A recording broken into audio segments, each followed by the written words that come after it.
Buen día a todos. En este video vamos a hablar del tema de química inorgánica y el medio ambiente.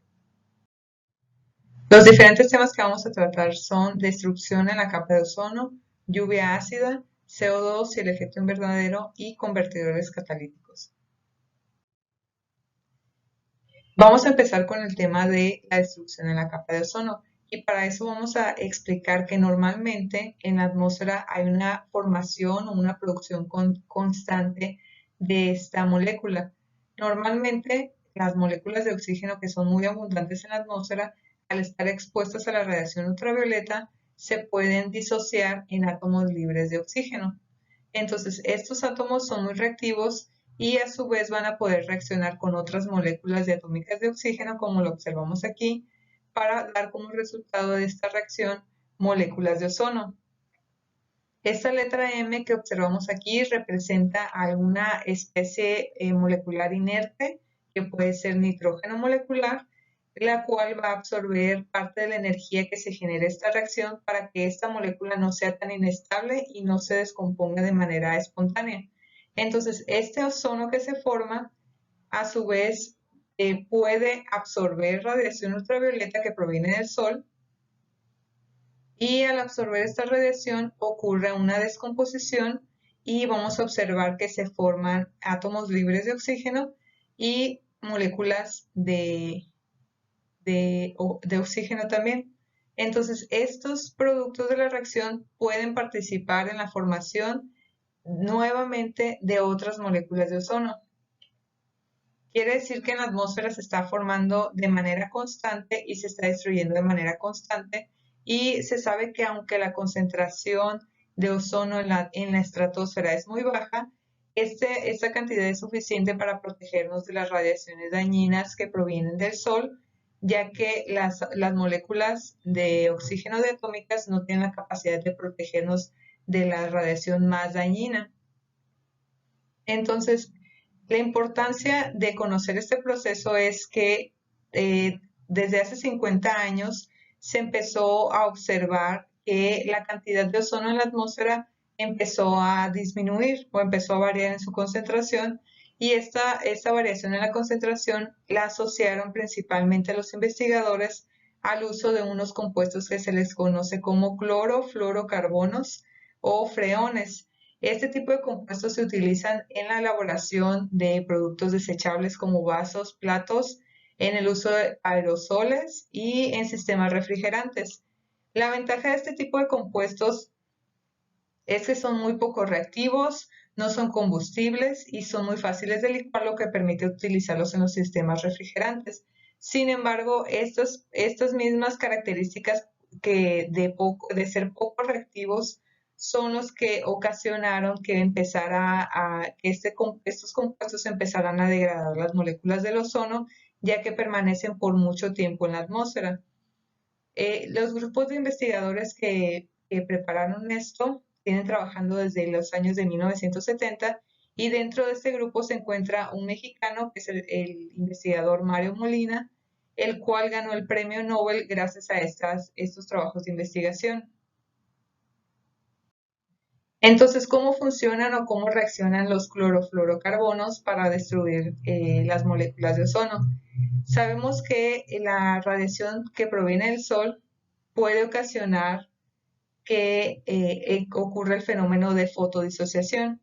Aquí en esta imagen observamos la primera reacción en donde los clorofluorocarbonos, los diferentes compuestos, pueden disociarse por efecto de la radiación o de la fotodisociación y generar como producto de esta reacción átomos libres de cloro. Estos átomos libres de cloro van a reaccionar a su vez con las moléculas de ozono que se encuentran en la atmósfera y como producto van a formar monóxido de cloro y oxígeno molecular.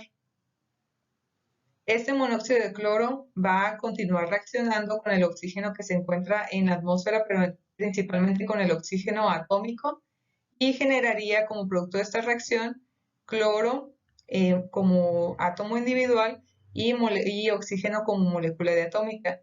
Quiere decir que este cloro que se generó como producto puede volver a ser utilizado para seguir degradando y destruyendo moléculas de ozono. Se considera, como no se consume este cloro en la reacción, se considera que un solo átomo de cloro puede degradar hasta 100.000 moléculas diferentes de ozono. Y estas reacciones ocurren principalmente en la estratosfera, en donde los compuestos tardan mucho tiempo en llegar. No es como que sea una reacción muy rápida, pero una vez que están ahí permanecen mucho tiempo presentes y degradando diferentes moléculas de ozono. Además de estos compuestos que son los clorofluorocarbonos, también se sabe que diferentes óxidos de nitrógeno también pueden reaccionar con el ozono y ocasionan que se degraden estas moléculas, y podemos observar que como balance final de esta reacción, 2 moléculas de ozono van a generar 3 moléculas diatómicas de oxígeno. Entonces, ¿cuáles son las consecuencias o cuál es el problema de que ocurran estas diferentes reacciones? A nivel de salud humana se han observado diferentes tipos de cáncer de piel y daños en los ojos como cataratas, y además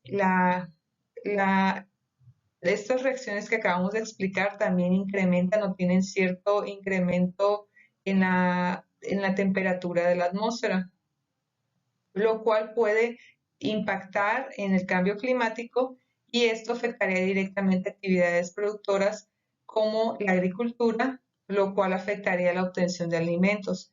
Y debido a la importancia que se ha observado en los efectos nocivos de este fenómeno, desde 1978 se firmó el Protocolo de Montreal, en donde de manera internacional diferentes países acordaron buscar alternativas para dejar de usar estos compuestos de manera industrial o disminuir la cantidad o el uso del que se les da.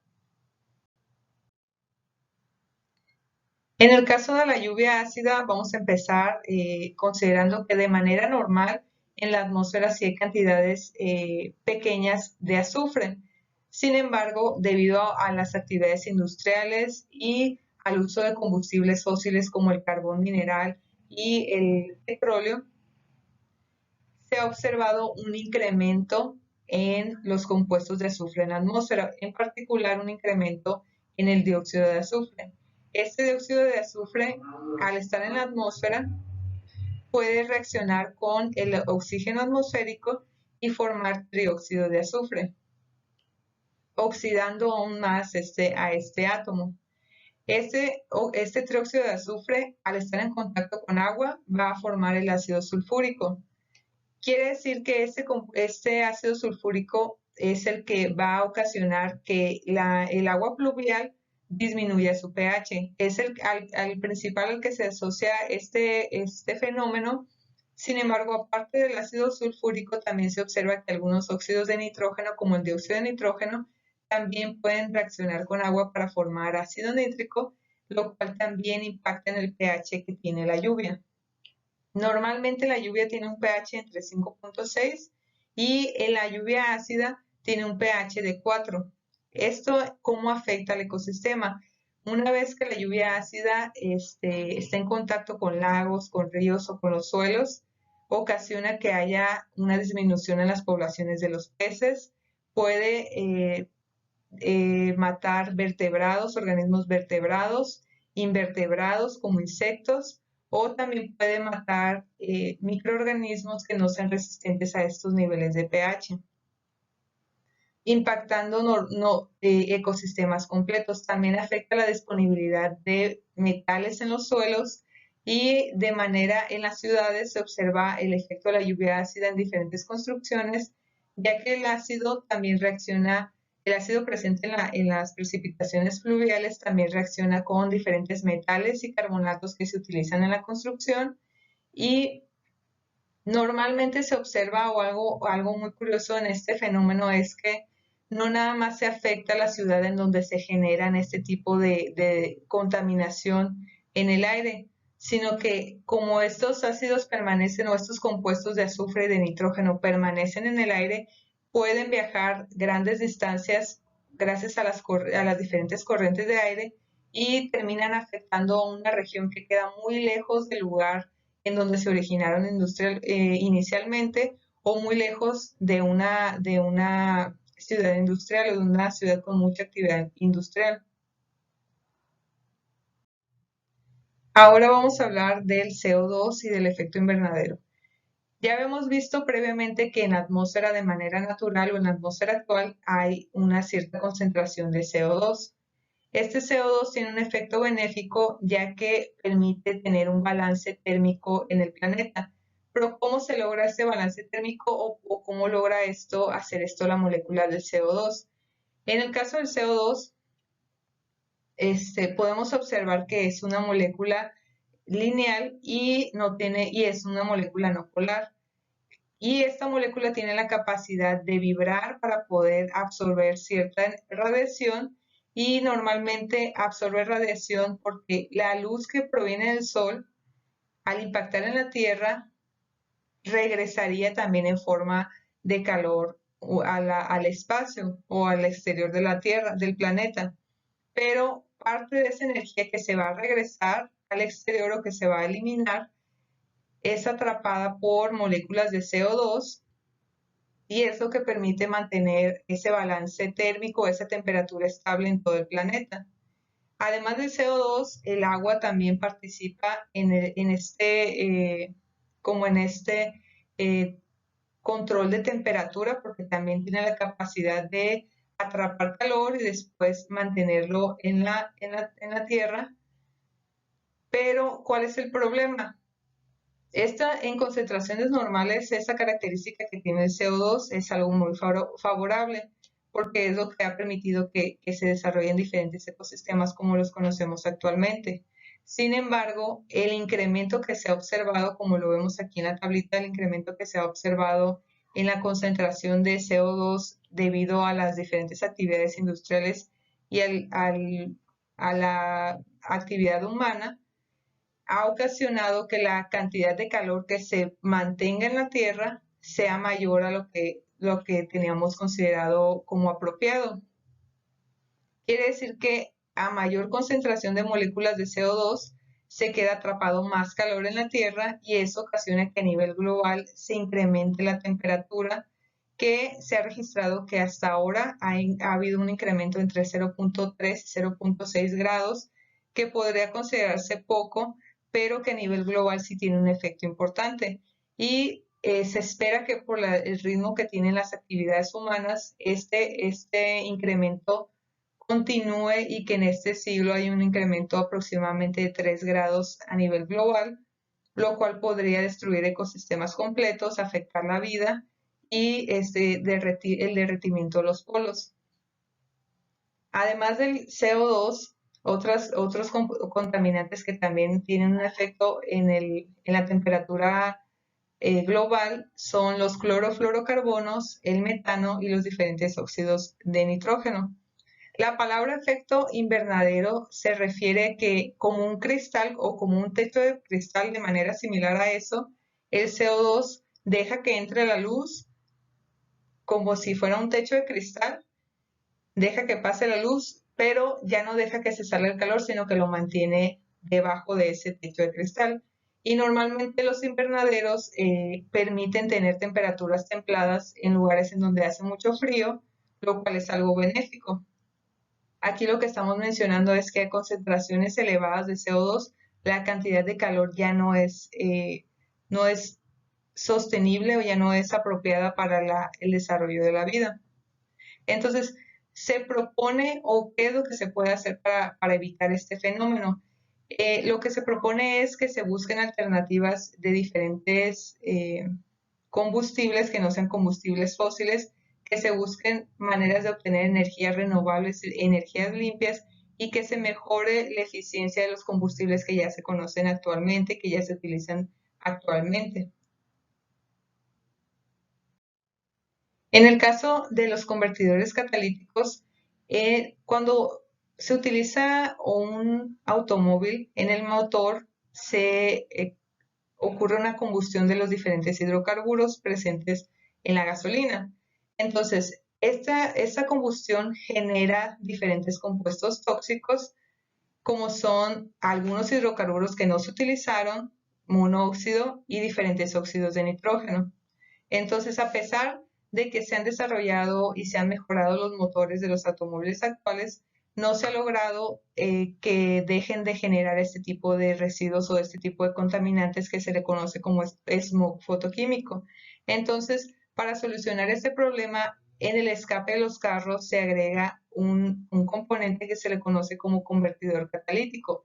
Este convertidor catalítico lo que va a hacer es oxidar a estos compuestos contaminantes a compuestos que no se consideren tan contaminantes o tan dañinos y que puedan liberarse a la atmósfera.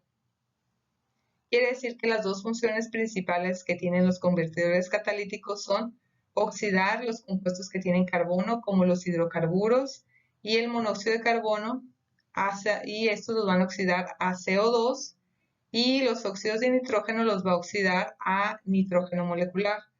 En este caso, en los convertidores catalíticos se separan en dos cámaras para poder llevar por separado estas reacciones. En una cámara se separan o se oxidan los óxidos de nitrógeno, y en una cámara por separado se oxidan los óxidos, el monóxido de carbono y los hidrocarburos.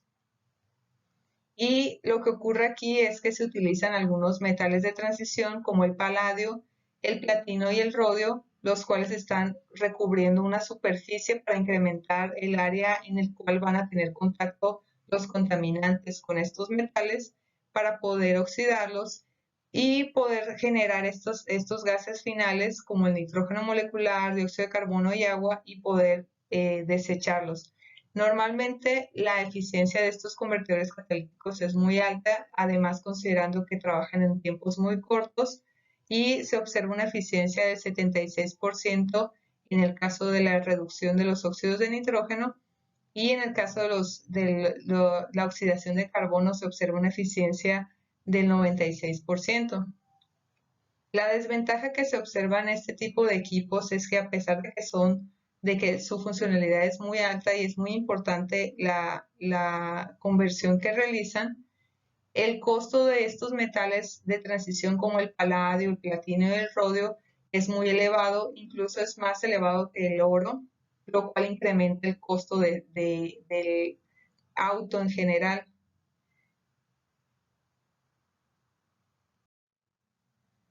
Esto sería todo. Muchas gracias.